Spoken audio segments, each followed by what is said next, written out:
During the 1980s, the legendary heavy metal rock band Metallica was in the process of becoming one of the most famous bands in the world. Not surprisingly, Metallica has a place in the storylines of Netflix's biggest hit series, Stranger Things, which is set during the 80s. So stay tuned and don't go away, because Joseph Quinn and Metallica have fulfilled Eddie Munson's dream, plus other related news. First up, what does a reunion between Eddie Munson and Metallica look like? You're about to find out. Until a few months ago, no one would have guessed that Stranger Things fans and Metallica fans had a whole lot in common, but as it turns out, they certainly do. Stranger Things viewers have discovered new music through the series, and likewise, Metallica fans found an awesome show through the soundtrack. In real life, Metallica and the Stranger Things cast have also connected as well. Recently, Joseph Quinn made his character Eddie Munson's dream come true when he joined Metallica backstage at Lollapalooza. Ever since the hit song Master of Puppets was played on the show, Quinn and Metallica developed a friendship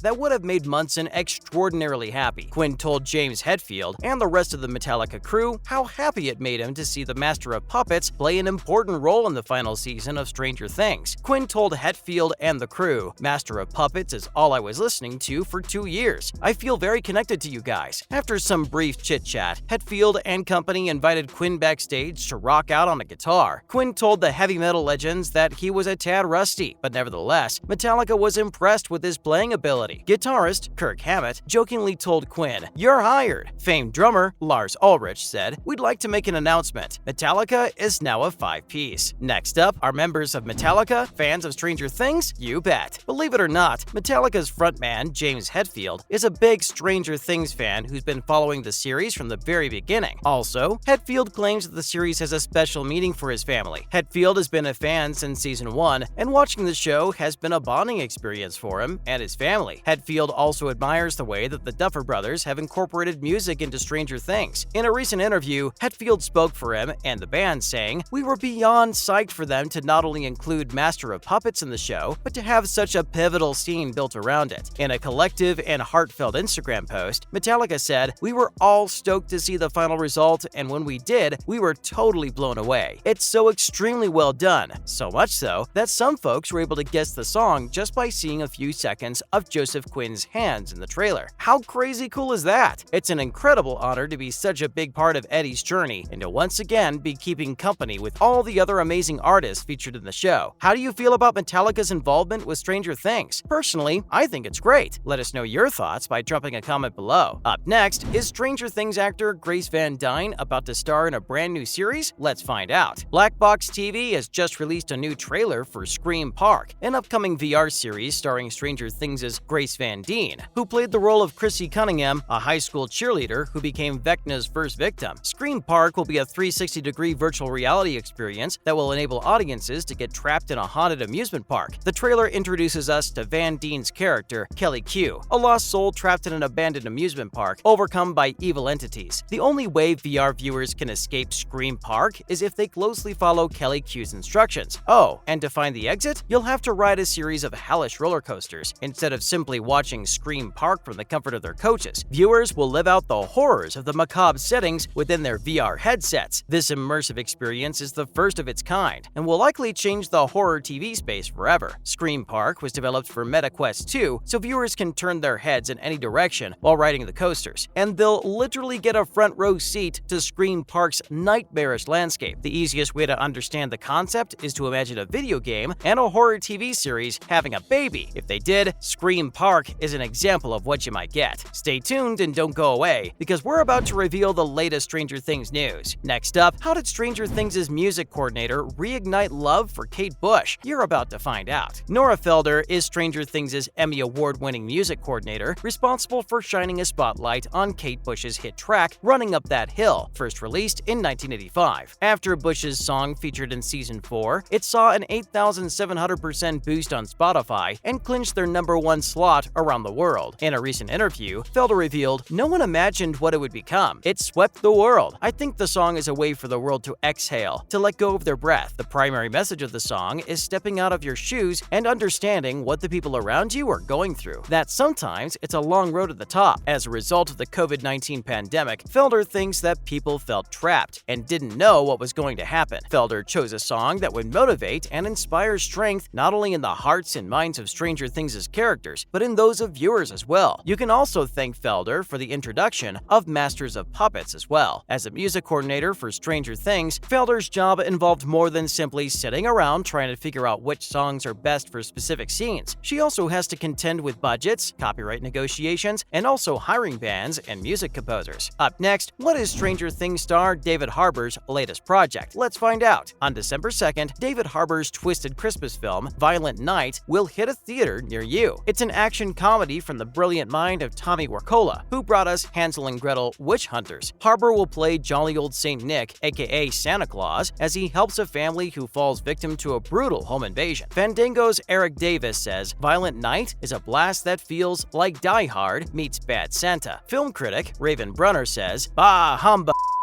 Hashtag Violent Night is the perfect combo of gore and Xmas magic. David Harbour doesn't hold back as a vengeful Santa Claus destined to deliver one last bang, with Final Destination-worthy kill shots and an eerie amount of logic. This film is a true gift. In addition to Harbour, the cast also features John Leguizamo, Beverly D'Angelo, Alex Hassel, Alexis Louder, Cam Gionde, Eddie Patterson, and Andre Erickson in various roles. Harbour's Santa Claus fights like a superhero, and this isn't the first time we've seen Harbour in action-heavy roles. He's been in many action thrillers, including A Walk Among the Tombstones, where he played a sadistic serial killer, and he also appeared in Quantum of Solace, The Green Hornet, Suicide Squad, and 2019's Hellboy. I don't know about you, but I can't wait to see this one. Next up, which iconic Stranger Things death almost happened very differently? Let's take a look. Stranger Things writers have revealed that Bob Newby, played by the Goonies star Sean Astin, almost died at the hands of a possessed Will Byers, played by Noah Schnapp. In a tweet, the writers wrote, "Crazy